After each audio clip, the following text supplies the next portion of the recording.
We have reached out to the Maine Municipal Association, so we're going to be continuing that communication.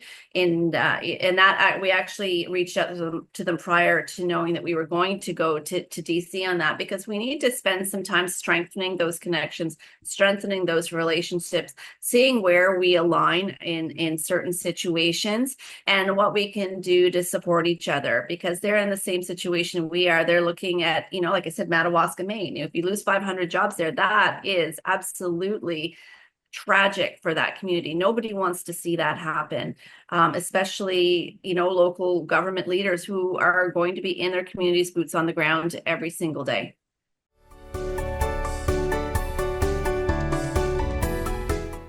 Welcome to Municipal Affairs. Last month, municipal leaders from across Canada traveled to Washington, D.C. to take part in a tri-national conference with mayors and municipal leaders from the United States and Mexico.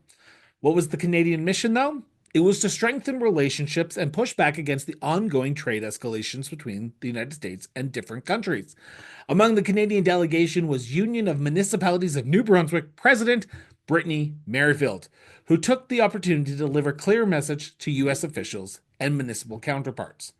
But what was the response from the other countries? What did she hear from her American and Mexican counterparts? And what impact could this ongoing trade tension have on communities here in New Brunswick and Canada? Now, we caught up with President Merrifield to discuss her key takeaways from the mission and what comes next. President Merrifield, thank you so much for sitting down with me and talking about your recent trip to Washington, D.C. on behalf of the Union of Municipalities New Brunswick, but also on part of the Federation of Canadian Municipalities delegation to the National League of Cities Conference in Washington, D.C. Why was it important for a New Brunswick voice to be part of that delegation to Washington, D.C.? Listen, it's really important for the New Brunswick voice to be heard, nationally and now internationally. New Brunswick, over 90% of our exports go to the United States, and we're a border community. We have so many communities that have incredibly integrated relationships with their counterparts on the other side of the border, not just economically, but socially as well. So, if we take a look at the city of Edmundston as an example, so we've got Twin Rivers Pulp and Paper in Edmundston, and this is a stark example of the incredible integration of supply chain that exists between Canada and the U.S. You have, that you've got one facility on one side of the border, one facility on the other side of the border. They're literally joined by a pipeline underneath the river, through the river, and so how does that work from a tariff perspective? Sometimes you've got wood coming in from Maine to Edmundston, so that's one border crossing. They turn it into pulp. It's then crossed through the pipeline to the other side of the border, where it's turned into paper. And there's other integrations that happen there, and that's just one example. We look at the city of St. John, which has been identified by the Canadian Chamber of Commerce as the city municipality that will be most impacted by tariffs, and by a large amount. I think Calgary was second at by a factor of like 50 points. So it's a big deal. We're talking about 300,000 barrels of oil per day going down to the States, feeding customers like Logan Airport. So this has a real impact. We're talking about Edmundston. Of course, we're talking Canadian jobs. But, when we're down in Washington and we're talking to our counterparts, we're also saying, we're looking at Madawaska, Maine, which is a municipality of maybe 3,800 people. 500 of those jobs come from Madawaska, Maine. If that plant closes down, that will absolutely decimate that municipality. So this is a really important conversation for Canadians, for New Brunswickers, but also for hardworking Americans. So there's two lines of questions I want to start with, but I want to start with this one, because traditionally tariffs are not a municipal issue. They are not something that municipalities have any control over, whether they be locally or provincially. But why was it important for municipal mayors like yourself to be in Washington to speak to your American and, should I mention, Mexican counterparts around what's going on with these potential tariffs, because as of right now, recording this on April 9th, the reciprocal tariffs, the challenge tariffs, or the Liberation Day tariffs, as Donald Trump would call them, Yeah. did not impact Canadians as much, but were still some tariffs put on Canadian goods across Canada. Yeah. Well, I'll answer that by saying that local leadership really matters in times like these. And you can't just because it's not in our wheelhouse from a constitutional or a legislative perspective, you can't underestimate the power of local leaders coming together and advocating for things like this. We're the ones that see it. We're at the grocery stores, we're in school pickup lineups, you're wherever we are, we're talking to our people. We see the impacts first. And when you put us together, that grassroots effort makes a difference.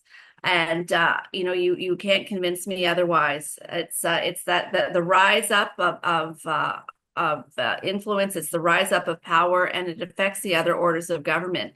When I was in Washington, we met with Mayor Barnett from Rochester Hills, Michigan, and he was a former president of the U.S. association that organized the summit. And, we had a wonderful conversation during the 2 days that we were there. And he was one of the lead stories on CNN a few days after that. The influence is there, and that's important to recognize. As one of the border provinces in this country and the only border province in the Atlantic Canada region, did you speak to any mayors or representatives from Maine? Because that is your closest trading partner. That is the community, that is the state that is literally butt up right against you. Did you have conversations with anyone from Maine? Or since you've been back, have you had reached out to the Maine Municipal Association? We have reached out to the Maine Municipal Association, so we're going to be continuing that communication. And that we actually reached out to them prior to knowing that we were going to go to DC on that, because we need to spend some time strengthening those connections, strengthening those relationships, seeing where we align in certain situations and what we can do to support each other, because they're in the same situation we are. They're looking at, like I said, Madawaska, Maine. If you lose 500 jobs there, that is absolutely tragic for that community. Nobody wants to see that happen, especially, local government leaders who are going to be in their communities, boots on the ground every single day.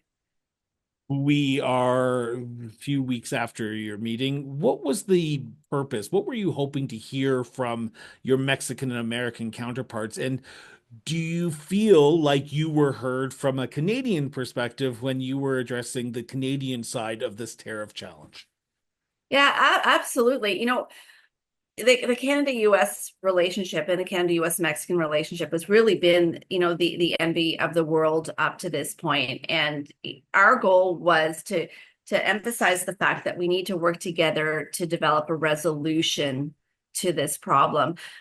We really were asking, first of all, we wanted to make sure that there was an understanding with our US counterparts of the impacts, not just to Canada, but also to the people in their community.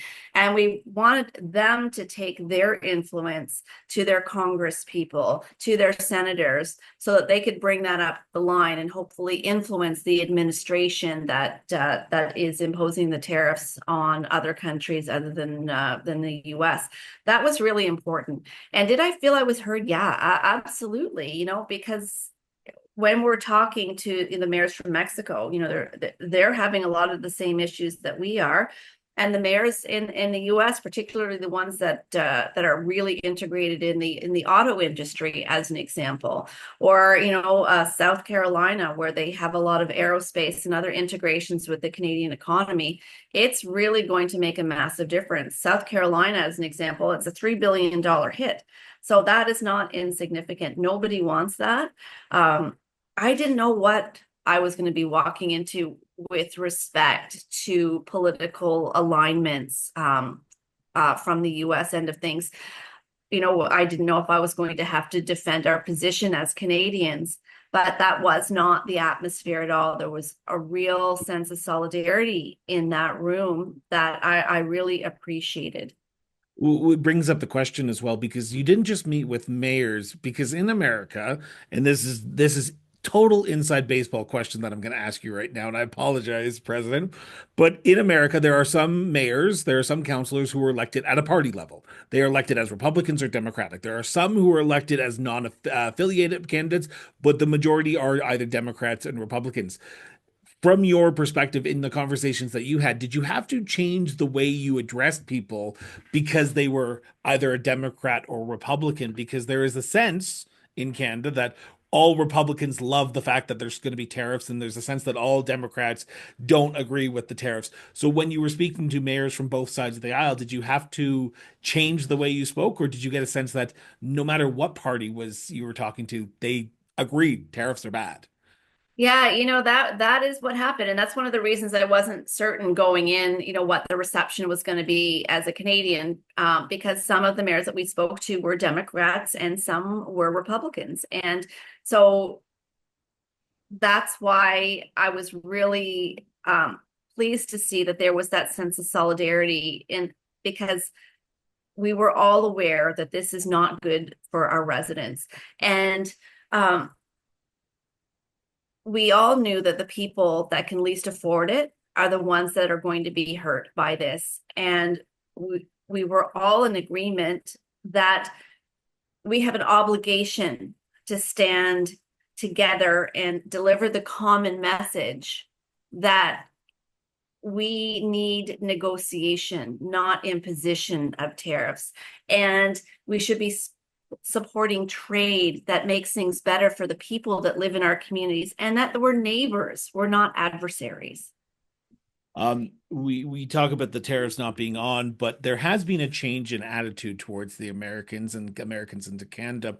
Um, I was recently just down at the border of America, Alberta and Montana, and the amount of tourism that was going into America or coming into Canada was significantly lower than it has been. I was speaking to a mayor in that border community, and they said that it's changed the name of the game. Municipalities along that border, that parallel, it depends on that tourism draw. Has the not tariffs and the whiplash effect of these tariffs impacted your community's economies already in the province of New Brunswick? Yeah, that's what I'm hearing from our border communities, that there is definitely not the cross-border traffic that existed before, that there's a reticence for people to cross that border. And there's definitely a reticence on both sides, in terms of, well, from the Canadian side, there was a lot of cross-border shopping. That's definitely not happening. But I'm also hearing that there's a hesitation on the part of Americans to cross the border into Canada because they're not really sure what kind of reception they're going to be getting. We are still in this whiplash effect that Donald Trump has put the entire world under with these tariffs, not tariffs, pause on tariffs. Locally, let's talk about a local issue in Grand Bay, Westfield. How does these tariffs or potential tariffs or lack of tariffs impact your local economy? Because there might be people in your community saying, why did Brittany go? Why did the mayor go? Because we are not that border community, so it's not going to impact it. Would these tariffs, if they were imposed, impact your community locally? Well, let's talk about the city of St. John. I mentioned that earlier, in our conversation before, about how it is the city that is going to be most impacted by tariffs across the entire nation. We border the city of St. John, so a lot of my residents are going to be employed by the industries that are going to be affected by those tariffs. So they're without a question, Grand Bay Westfield is going to be affected by tariffs from an employment perspective. From a municipal budget perspective, we're already seeing it. We need to buy new aerators for our lagoon, as an example. Those are products that are subject to tariffs. So all of a sudden, those are going to be going up possibly 25%. We need to buy new fire helmets because ours age out at the end of 2025. The CSA and National Safety Federation helmets that are approved, we only have U.S. suppliers. So again, that is potentially a tariff, a product that will be affected by the tariffs. So It's happening now, and even if it's not happening, how do we budget for that? With this kind of uncertainty, how do we make sure that our budget for 2026 is going to be able to account for expenses that we don't even know are going to happen, but might? Can I ask the stupid $1 million question then? How do you? Because you're the mayor of your community and you're the ones who's leading through this challenge, and you have to people are going to be looking to you during the next budget cycle to say we need to keep costs low, but also at the same time we need to replace things that are aging out. How do municipalities in New Brunswick do that on this uncertain world that we live in? Yeah. Well, it's those are some of the hard choices, right? We're going to have to either, make the choice to reduce level of service, maybe delay projects. We'll have to build in contingency. We're in an affordability crisis. We have to be extremely careful about the costs that our residents can bear. We'll be advocating for, stimulus or relief funding from both orders of government if this situation continues and it hits our infrastructure budgets the way I think it might. But those are really hard questions, but those are some of the answers. It's hard choices, advocacy, and making sure that we're very, very careful in what we do going forward. When I often talk to municipal leaders, they often talk about the ROI on anything that municipalities do. What was the ROI, the return on investment for the Union of Municipalities New Brunswick for you to be down there? Now that you're back, because the work, I'm assuming the work didn't stop the moment you landed in Fredericton or St. John to say, okay, we're done. The tariffs are no longer there. I'm assuming the work on goes. What's the ROI for the people of New Brunswick for you to be part of that trip? Again, it's I think part of it is awareness. It's important for the United States to know that New Brunswick story. That was really important that we tell that. We're oil and gas, we're fisheries, we're forestry, we're agriculture. We're all of those things, and we're small but mighty. Like McCain's Foods supplies most of the French fries for McDonald's in the United States. You think that New Brunswick doesn't do a lot, but we are small but mighty. So making sure that Canada knows that we're important and that the United States knows that we're important, that was certainly worth the time going down. And just making sure that the U.S. delegation knew that like Logan Airport, the jet fuel, like all of those things. It's meaningful, the contribution that our province makes to the economy across North America. Now, I said I had a political question for you prior to recording on this, and it is a political question because I've asked it to both President Mood of Nova Scotia and Mayor Natu of Sturgeon County, who was part of your delegation that you went down with. Um, there's been a lot of talk over the last few months about Canada becoming the 51st state. Mm. In your conversations down in Washington, D.C., did this ever come up? And what did you respond? How did you respond to them or to anyone who mentioned Canada becoming that 51st state? Yeah, none of the American delegation brought that up because obviously, I think everybody realizes that that is a very offensive thing. We are a sovereign state, and there is there's no mistake about that. One of the Canadian mayors brought that up as the elephant in the room, and there was absolute uh, agreement around the room that Canada will never be the 51st state. Canada is Canada. We're a sovereign nation. We're a proud sovereign nation. We will always remain that way. Final question. Would you do it again? Would you go back down to Washington, D.C. if FCM tapped you on the shoulder and said, we need that New Brunswick voice? Absolutely. I'm always here to stand up for New Brunswick and for Canada and for municipalities across the board. Awesome.